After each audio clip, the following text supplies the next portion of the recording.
Hey everybody, this is a real quick video in case you have a Somfy Smart Wind Sensor for your retractable awnings and it is not working, either because it keeps retracting your awnings when there's no wind or when it's not supposed to, or if it's not retracting the awnings when it's supposed to, and you've tried really, reconnecting it and everything like that, so you know it's connected because it's retracting it.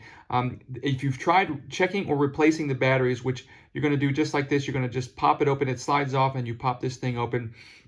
And it has these two AAA batteries. It's a little bit confusing because the one on the right side, the positive actually goes down against the spring. But anyways, if you've tried all that and nothing has fixed it, these sensors sometimes need to be replaced. The best place to get the replacement sensor is on Amazon. I'll go ahead and put a link in the description to where you can get this sensor replacement.